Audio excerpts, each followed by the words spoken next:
누가복음 22장 31절에서 34절까지 말씀을 봉독해 드립니다. 누가복음 22장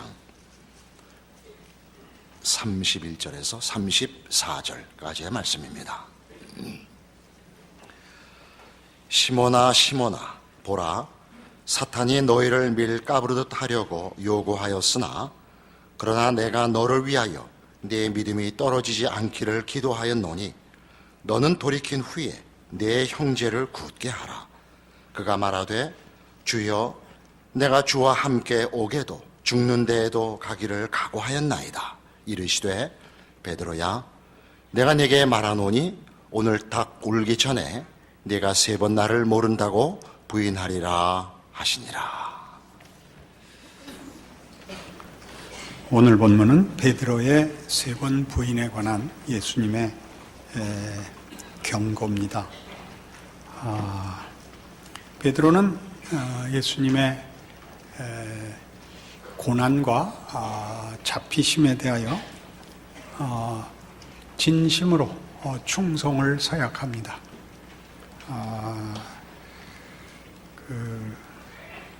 다른 복음서에 의하면 죽는 자리까지, 또는 다른 사람은 다 주를 버릴지라도 이렇게 자신의 충성과 진심을 서약했습니다만, 우리가 잘 아는 대로 베드로는 이날 밤 3번이나 부인하게 됩니다. 베드로의 부인은 우리에게 그 앞에 있었던 유다의 배신과 비교됩니다. 앞에 21절 보시면, 그러나 보라, 나를 파는 자의 손이 나와 함께 상위에 있도다. 인자는 이미 작정된 대로 가거니와 그를 파는 그 사람에게는 화가 있으리로다. 유다입니다. 유다는 예수를 배신하고 팔고 나중에 자책감을 이기지 못하고 자살하여 죽습니다. 베드로는 유다보다 나을 것이 없죠. 3번 부인하는데 그 부인하는 정도가 매우 심합니다. 저주하며 부인합니다. 자신이 예수와 한패인 것을 심하게 저주하고 부인합니다. 그러나 주께서 베드로의 부인으로 베드로의 운명이 결정되지 않고 돌이키실 것을 약속하십니다. 너는 돌이킨 후에 네 형제를 굳게 하라 라는 당부의 말씀을 주시고, 우리가 잘 아는 대로 실제로 베드로에게 부활하신 예수님이 나타나서 그를 다시 그 사도로 회복시킵니다. 이 둘은 왜 이렇게 차이가 나는가? 이게 우리한테는 큰 관심사일 수밖에 없죠. 유다와 베드로는, 누구는 유다가 되고 누구는 베드로가 되는가에 대해서는 성경이 사실은 설명이 없습니다. 우리에게 주는 이 말씀만 있죠. 너희는 용서받은 유다다. 이렇게 교회에 얘기하는 것이죠. 유다가 있고 베드로가 있는 것이 아니라 우리 전부 유다인데, 어떤 유다들은 제 갈 길로 갔고 어떤 유다들은 용서를 받아서 베드로가 됐다. 그렇게 얘기하는 것이죠. 그러니까 교회나 신앙인이 된다는 것은 용서받은 죄인인 줄 알아야 하는 것입니다. 용서받은 죄인이라는 것은 만만치 않은 이해입니다. 용서를 받았으니 이제부터는 옛날과 다르게 살자, 이렇게 보통은 이해를 하는데, 그게 뭐 틀린 말일리야 당연히 없죠. 그렇지만 거기에는 중요한, 이 용서받은 죄인에 대한 이해에 중요한 결함이 있습니다. 로마서 6장에 가보시죠.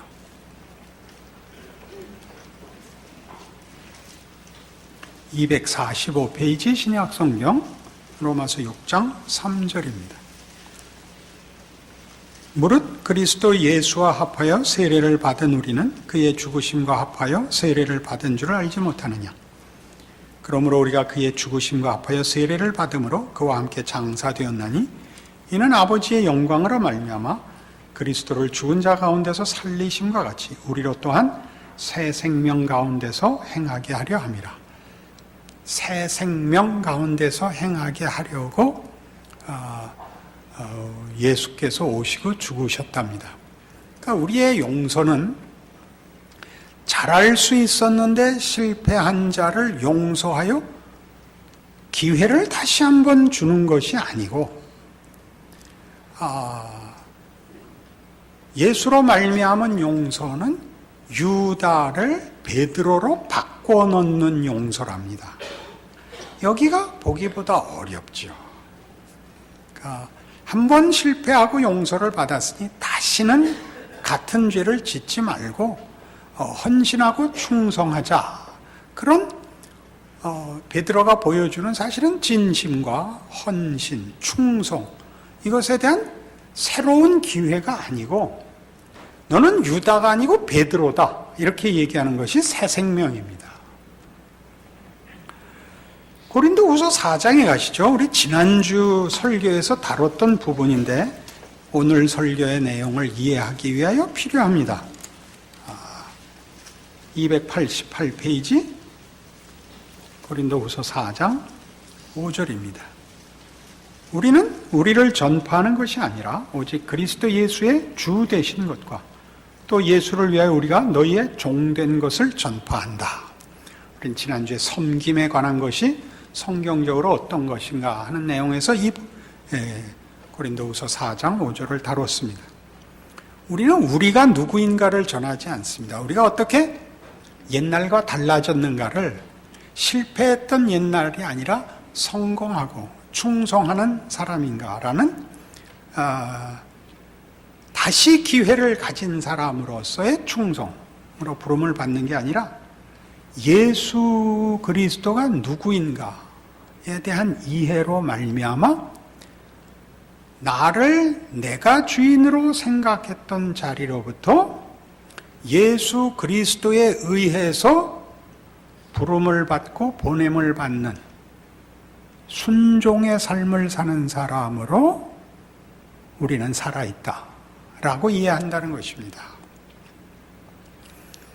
그것이 이 고린도후서 4장 5절에 뭐라고 되어 있냐면 예수 그리스도의 주 되신 것과 우리가 너희의 종된 것이라고 얘기하는데, 우리가 너희의 종됐다는 것은 봉사하고 섬기기 위하여 라고 우리가 지난주에 분명히 이해했습니다. 그러나 그것보다 더 들어가서 나의 인생을 내가 정하지 않는, 주께서 가라고 하는 자리에 가는, 그리고 그 자리가 유다들만 있는 곳에 보냄을 받는, 그래서 그 유다들이 주를 죽였듯이 우리를 죽이려고 덤비고 자기네가 왕인 줄 아는 자리에 가는 것, 이것이 종된 것입니다. 베드로가 용서받은 유다가 용서가 필요한 줄 모르는 유다 속으로 들어가 우리가 섬기는 예수에게 그랬듯이 우리에게도 반대하고 힘을 쓰고 우리를 죽이려고 덤비는 그 자리에 용서가 은혜와 구원이 무엇인지 모르는 자들 속에 용서받은 죄인으로 보냄을 받아 그들이 볼 땐 우리와 자기네가 하나도 차이 날 것이 없지만 삶의 현장 속에서 자신과 인생을 이해하는 원리에서, 본질에서 다른 것으로 보냄을 받고 있다고 이해하는 것이 오늘의 본문입니다. 용서받은 유다라는 말이 가지는 깊은 뜻입니다. 빌립보서 1장에 가면 조금 더 이해할 수 있는 표현이 나옵니다.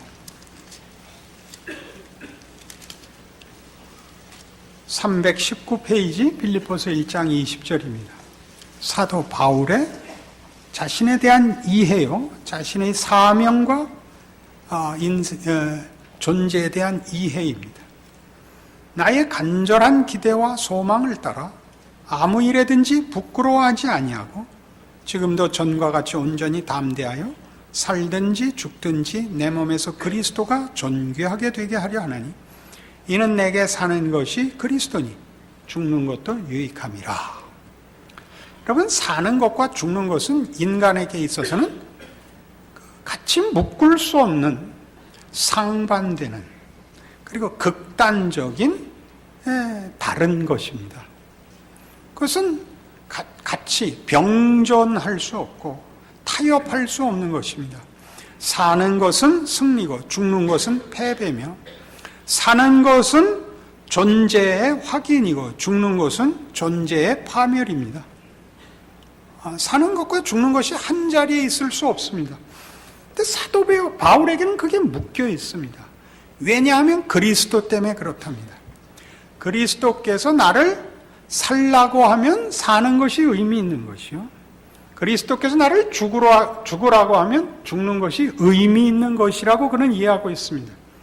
그러니까 삶과 죽음이 우리에겐 동등한 가치를 함께 공존할 수 없는 상황임에도 불구하고 그에게 공동의 의미와 가치로 감수할 수 있는 이유는 예수 그리스도라는 주인에 의하여 그 모든 경우와 상태와 현실의 가치가 결정된다고 이해하는 것이죠. 그 이후의 얘기를 들으면 이 말이 갖는 의미를 조금 더 분명하게 알게 됩니다. 그러나 만일 육신으로 사는 이것이 내일의 열매일진데 무엇을 택해야 할는지 나는 알지 못하노라. 내가 그 둘 사이에 끼었으니 차라리 세상을 떠나서 그리스도와 함께 있는 것이 훨씬 더 좋은 일이라. 그렇게 하고 싶으나 내가 육신으로 있는 것이 너희를 위해 더 유익하리라. 내가 살 것과 너희 믿음의 진보와 기쁨을 위하여 너희 무리와 함께 거할 이것을 확실히 아노니 내가 다시 너희와 같이 있으므로 그리스도 예수 안에서 너희 자랑이 나로 말미암아 풍성하게 하려 함이라. 바울의 고백은 여러분 우리 다 이해할 수 있는 표현을 쓰고 있습니다. 내가 살아야 되느냐 죽어야 되느냐 하는 그 일종의 고민 속에 있는데 죽는 것이 훨씬 좋다. 왜냐하면 사는 것이 고통이니까. 죽어서 빨리 주를 만나 평안과 끝장을 보고 싶다. 그러나 너희를 위하여 살고 싶다. 너희를 위하여 살고 싶다는 것은 이 앞에 있는 얘기를 빼먹으면 안 됩니다. 살아있어야만 쓸모있는, 죽으면 그만인 그런 차원에서는 도무지 이해할 수 없는, 나는 당연히 사는 것이 고통스러우니까 죽는 것이 훨씬 난데 너희를 위하여 살겠다는 것은 고통을 연장하겠다는 뜻이죠. 내가 내 인생의 고통을 너희를 위하여 기꺼이 연장하마. 그리하여 너희 자랑이 풍성하게 하기를 원한다. 어떤 자랑? 앞에 고린도후서 4장에서 본 바와 같이 우리는 더 이상 자신과 자신의 인생의 주인이 자기가 아니고 예수 그리스도께 바친 자로서 그가 보내시는 그의 방법, 그의 지혜, 그의 뜻을 따라 용서가 필요하나 알지 못하는 유다에게 용서를 받은 유다로서 그들 안에 들어가 저들의 무지와 저들의 불신앙으로 인하여 벌어지는 모든 것을 감수하도록 보내진 삶을 사는 것, 그것이 순종이요 신자의 삶이라는 것을 지키는 것, 그것이 모든 신자들의 당연한 현실적 요구다를 너희로 하여금 나를 보고 깨닫게 하여 너희가 받는 고난과 어려움들이 다만 실패거나 다만 어떤 잘못 때문에 생기는 일이 아니라 주께서 일하시는 기적과 은혜의 손길로 살고 있다는 것을 너희에게 깨닫게 하는 일을 위하여 내 기꺼이 고난의 인생을 연장하마. 그렇게 얘기하고 있는 것이죠.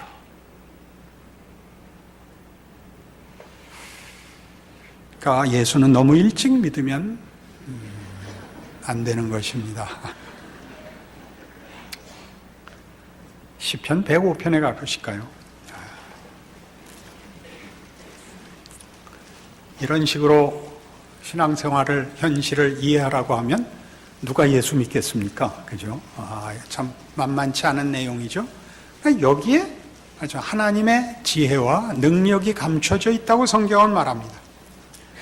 구약성경 879페이지 시편 106편 16절입니다. 105편 16절입니다. 그가 또 그 땅에 기근이 들게 하사 그들이 의지하고 있는 양식을 다 끊으셨도다. 그가 한 사람을 앞서 보내셨으며 요셉이 종으로 팔렸도다. 그의 발은 착고를 차고 그의 몸은 쇠사슬에 매였으니 곧 여호와의 말씀이 응할 때까지라. 그의 말씀이 그를 단련하였도다. 요셉의 생애를 여러분 잘 아실 것입니다. 형들에게 미움을 받아 종으로 팔리고 애굽에 팔려가 남의 집에 종노릇하다가 무고를 당하여 감옥에 갇히고 그리고 나중에 풀려나서 애굽의 총리가 된 사람입니다. 그가 총리가 되고 그리하여 온 세상을 구하고 자기 가족을 구하게 된 일로 인하여 결과를 이해하기 위한 원인을 자꾸 만들죠. 그래서 요셉은 믿음의 사람이었다, 인내의 사람이었다, 비전의 사람이었다, 그는 감옥 속에서도 믿음을 놓지 않았다. 그건 우리가 만든 얘기들입니다. 성경은 반대로 얘기합니다. 한 사람을 앞서 보냈는데 어떻게 앞서 보냈죠? 그가 애굽에 간 것은 종으로 팔려가는 것입니다. 그리고 그는 감옥에 갇혀서 그 발은 착고에 상하고 족쇄에 물려 있고 그 몸이 쇠사슬에 매였는데 왜 묶어놨냐 하면 하나님의 말씀이 응하기 위하여, 하나님의 말씀이 성취될 때까지 그를 묶어놨다는 겁니다. 하나님의 뜻이 이루어질 때까지 요셉이 나서서 판을 깨지 못하게 묶어놓고 일하셨다는 뜻입니다. 언뜻 이해가 안 가죠. 우리 인생이 그렇지 않습니까? 예수를 믿었는데, 예수를 믿지 않고 그냥 산다 할지라도 한 인생이 보람 있고 무슨 성취가 있고 무슨 자랑이 있고 그래야 하는 것 아닙니까? 그러긴 만만치 않습니다. 보통 인생으로서 우리의 인생이 별 볼 일 없다면 가지고 어떻게 수긍을 하겠는데, 예수까지 믿었잖아요. 내가 나를 위해서 사는 것이 아니라 나라와 민족과 세상과 하나님의 공의와 정의와 평화와 은혜와 베푸시는 기적을 위해서 살기로 결심을 했는데도 우리의 인생이 묶여 있단 말이죠. 그 묶여 있는 것이 그냥 다만 조건과 환경으로만 묶여 있는 것이 아니라 내면적으로도 그렇습니다. 요셉은 여기 있는 대로 그 발이 족쇄에 묶이고 그 몸이 쇠사슬에 묶였는데, 그 몸이라는 몸은 원어는 혼입니다. 그 혼이 쇠사슬이 뚫었다라는 뜻입니다. 혼비백산했죠. 넋이 빠져 있었다는 뜻입니다. 여러분들 주일날 오시면 표정 좋은 사람은 거의 없습니다. 왜 그렇죠? 예수를 믿었는데도 넋이 빠지는 현실 속에 있기 때문입니다. 정상입니다. 우리는 우리가 하나님 앞에 쓸모 있어야 된다고 생각을 하고 처음으로 돌아가서 한 번 실패했지만 용서를 받았으니 다시는 실패하지 아니하리라 라는 것으로 무장하고 기대해야 된다고 생각하는 것입니다. 하나님이 그렇게 일 아니하신다는데 우리가 우기고 있죠. 하나님은 우리를 용서받은 유다로 용서의 필요를 모르는 세상 속에 보냄으로써 저들이 왜 저러는지를 알고 있습니다. 저들은 자기가 주인입니다. 그 자기의 소원과 기대와 자랑을 위하여 그 조건들에 매달려 있지만 우리는 아닙니다. 그리스도 예수 안에 있는 하나님의 은혜의 필요성을 이제 알고 유다에서 베드로로 바뀐 사람들입니다. 우리는 우리를 지키고 증명하고 남기기 위하여 세상적인 조건이 필요치 않다는 걸 아는 사람들입니다. 오직 하나님께 의존하는 사람들이므로 세상의 것으로 모든 걸 채울 수 있다고 믿는 세상 속에서는 밀린 자로, 아마 패배자로 우리는 존재하고 있을 것입니다. 그러나 세상 사람들이 용서의 필요를 모르는 유다들이 은 30냥을 받아주는 것이 모두인 것 같이 사는 데에서 우리는 우리의 고난과 우리의 어떤 억울함과 어떤 갈등과 이 어려움을 기꺼이 살기로 하는 것으로 차별화될 뿐입니다. 그것이 예수를 믿는다는 뜻입니다. 하나님이 이 길을 가게 하셨으니 하나님이 결과를 책임지신다. 어떻게 하는지는 모르지만 이미 예수를 보내신 것으로 나는 족하다. 더 이상 필요한 것은 없다. 이것이 신자의 생애인 것입니다. 이 요셉 이야기는 이스라엘의 역사를 간략히 회고함으로써 이스라엘 백성들에게 하나님의 일하심의 기이함을 증언하는 시입니다. 그래서 1절에 이렇게 나옵니다. 여호와께 감사하고 그의 이름을 불러 아뢰며 그가 하는 일을 만민 중에 알게 할지어다. 그에게 노래하며 그를 찬양하며 그의 모든 기이한 일들을 말할지어다. 그의 거룩한 이름을 자랑하라. 여호와를 구하는 자들은 마음이 즐거울지로다. 여호와와 그의 능력을 구할지어다. 그의 얼굴을 항상 구할지어다. 그의 종 아브라함의 후손 곧 택하신 야곱의 자손 너희는 그가 행하신 기적과 그의 이적과 그의 입의 판단을 기억할지어다. 이스라엘아, 하나님의 일하심의 기이함을 보라. 이스라엘 백성의 역사는 순탄치 않습니다. 늘 배반과 실패가 반복되는 역사입니다. 그 속에서 하나님이 어떻게 일하셨더냐? 하나님이 너희의 도움을 받아서 일을 하셨더냐? 너희의 성공으로만 증언하셨더냐? 너희의 실패와 못남 속에서 하나님이 무엇을 만드셨는가 보라. 기이한 일, 그 입의 판단, 그의 지혜와 능력, 분별을 증언하고 있습니다. 그는 여호와 우리 하나님이시라. 그의 판단이 온 땅에 있도다. 여러분들에게 이렇게 신약시대에 이렇게 얘기할 수 있죠. 여호와 우리의 하나님은 그 아들 예수를 보내신 우리의 아버지시라. 그가 우리의 인생과 세상을 그 손으로 개입하사 은혜를 베푸시고 인도하시고 보호하시고 그의 백성들과 함께 하고 계시는 도다. 이렇게 고백할 수 있습니다. 그는 그의 언약 곧 천대에 걸쳐 명령하신 말씀을 영원히 기억하셨으니 하나님이 어떻게 그 약속을 성실히 수행하고 계신지, 그 약속을 어떻게 신실하게 일하고 계신지, 성취하고 계신지 이렇게 간단히 얘기합니다. 이것은 아브라함과 맺은 언약이고 이삭에게 하신 맹세이며 야곱에게 세우신 율례 곧 이스라엘에게 하신 영원한 언약이라. 이르시기를 내가 가나안 땅을 네게 주어 너희에게 할당된 소유가 되게 하리라 하셨도다. 그때 그들의 사람 수가 적어 그 땅에 나그네가 되었고 이 족속에게서 저 족속에게로 이 나라에서 다른 민족에게로 떠돌아다녔도다. 그러나 그는 사람이 그들을 억압하는 것을 용납하지 아니하시고 그들로 말미암아 왕도를 꾸짖어 이르시기를 나의 기름 부은 자를 손대지 말며 나의 선지자들을 해하지 말라 하셨도다. 여러분 잘 아는 대로 아브라함은 고향 친척 아비집을 떠나 가나안 땅에 들어와 객이 됩니다. 그는 나그네였고 이삭도 유리하는 자였고 야곱도 방랑 인생을 삽니다. 그들의 기업이 없습니다. 나그네요 유리하는 자로 유랑자로 살면 거기 북박이들 이렇게 관세를 받는 법이죠. 그 이리 치이고 저리 치인 인생을 산 것이 이스라엘 그 족장들의 생애입니다.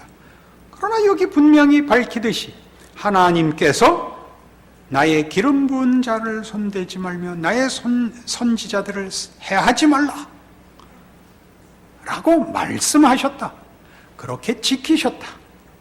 그리고 아까 본 요셉 이야기가 이렇게 시작됩니다. 또 그가 또 땅에 기근을 주십니다. 유리하고 방랑자고 억울한 계기고 고단한 인생을 사는 중에 기근을 또 보내사 엎친 데 덮친 격으로 설상가상으로 그의 택하신 백성들의 인생의 고단함을, 고통과 괴로움을 더하십니다. 그리고 요셉은 붙들어매서 꼼짝도 못하게 넋이 빠지게 해놓고 하나님은 일을 하십니다. 무슨 일을 하시죠? 온 세상을 구하고 요셉의 가족을 구합니다. 이것이 우리의 신자된 정체성입니다. 이해해야 할 신앙 현실입니다. 물론 어떤 사람들은 특별하게 쓰이는 사람들이 있습니다. 성경에도 있죠.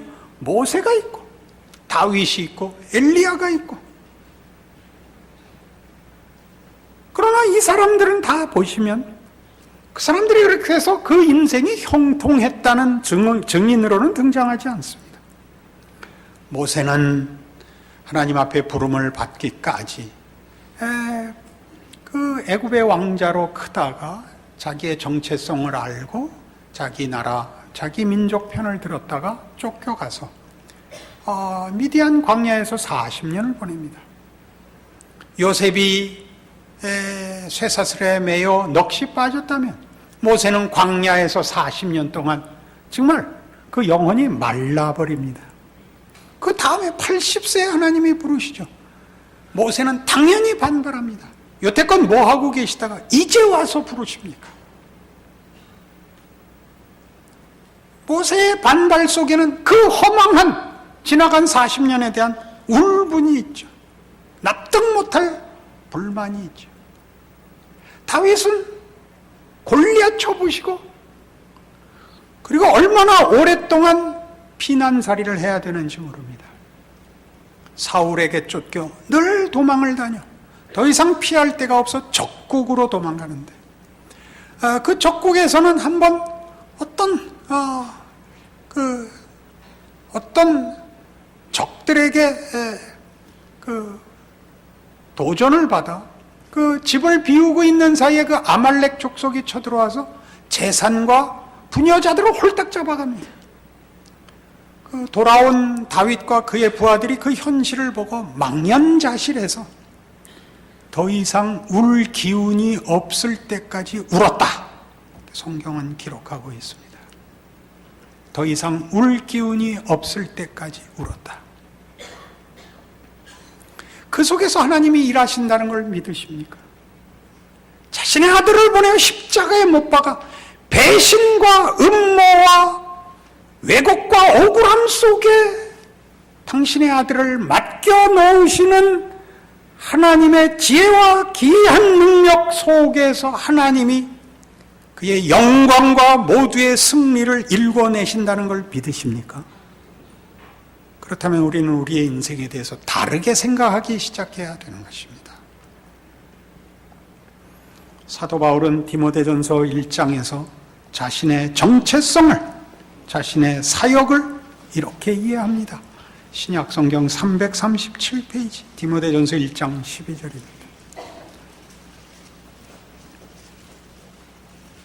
나를 능하게 하신 그리스도 예수 우리 주께 내가 감사함은 나를 충성되이 여겨 내게 직분을 맡기심이니 내가 전에는 비방자요 박해자요 폭행자였으나 도리어 긍휼을 입은 것은 내가 믿지 아니할 때 알지 못하고 행하였음이라. 우리 주의 은혜가 그리스도 예수 안에 있는 믿음과 사랑과 함께 넘치도록 풍성하였도다. 빛보다 모든 사람이 받을 만한 이 말이요 그리스도 예수께서 죄인을 구원하시려고 세상에 임하셨다 하였도다. 죄인 중에 내가 괴순이라. 그러나 내가 긍휼을 입은 까닭은 예수 그리스도께서 내게 먼저 일체 오래 참으심을 보이사 후에 주를 믿어 영생 얻는 자들에게 본이 되게 하려 하심이라. 바울이 깨닫는 그의 사역은 뭡니까? 자신으로 인하여 하나님이 용서하는 분이요, 새롭게 부활 능력을 부여하는 분이라는 것을 증언하기 위하여 죄인의 괴수로 부름을 받았다는 것을 압니다. 용서받은 유다, 용서가 필요한 존재, 우리가 우리의 죄인이 되어서는 사망으로 이를 수밖에 없는 우리를 하나님이 그 아들 예수 안에서 불러 승리로 끝나게 하는 자리로 하나님이 은혜로 불러준 자. 그래서 더 이상 내가 나를 위하여 살지 않고 예수 그리스도를 주로 섬겨 그를 보내신 아버지의 자녀로 그의 지혜와 능력을 따라 보내시고 맡기시는 모든 형편에 대하여 순종하고 항복하여 바보가 되기로 하는 길을 기꺼이 가겠노라. 그렇게 걸었노라. 그게 나다. 그래서 나를 본 자는 모두가 쟤도 용서를 받았으니 나는 물론 받을 것이다 라고 자기의 사명과 인생을 쓰고 있다. 그래서 17절 결론이 이겁니다. 영원하신 왕, 곧 썩지 아니하고 보이지 아니하고 홀로 하나이신 하나님께 존귀와 영광이 영원 무궁하도록 있을지어다. 아멘. 이것이 신자된 정체성이요, 힘이요, 하나님의 방법이요, 일하시는 현실이라는 것을 이해 못한다면 신자의 인생은 늘 넋이 빠져 있게 마련입니다. 안다고 해서 고통이 경감되는 것은 아니지만, 그러나 믿음을 제대로 이해하여 여러분의 인생을 이해한다면 그것이 명예롭고 영광된 인생이요, 하나님이 인도하시는 능력의 자리라는 것을 아는 기쁨이 여러분을 세상의 유혹과 위협 앞에서 이기게 하실 것입니다. 이 인생으로 부름받은 줄 아는 승리와 순종이 있기를 바랍니다. 기도하십시다. 하나님 아버지 은혜를 감사합니다. 하나님을 아버지로 모시고 예수를 믿는 믿음 안에서 우리의 삶이 쓰여지고 있고 우리가 그 부름에 순종하여 이 위대한 길을 살 수 있게 되었으니 감사합니다. 이 세상의 유혹과 시험 앞에서 우리의 자랑과 우리의 믿음을 놓치는 일이 없도록 붙들어 주시고 세상으로 하여금 우리가 누구인지, 우리에게 베풀어진 은혜와 용서가 무엇인지를 알게 하시는 하나님의 은혜와 기적이 더 많이 일어나도록 오늘도 우리 마음에 순종과 믿음을 붙드사 우리의 인생을 오직 예수 그리스도 안에서 하나님께 붙들어 맨 인생인 줄 아는 충성과 인내가 승리하는 인생 되도록 축복하여 주시옵소서. 지금은 우리 주 예수 그리스도의 은혜와 하나님 아버지의 극진하신 사랑과 성령님의 교통하심이 하늘 하나님을 감히 하나님이라 부를 수 있는 자녀된 인생이요 존재인 것을 기억하고 감사와 충성을 약속하고 돌아가는 심령들 위해 영원토록 함께 있을지어다. 아멘.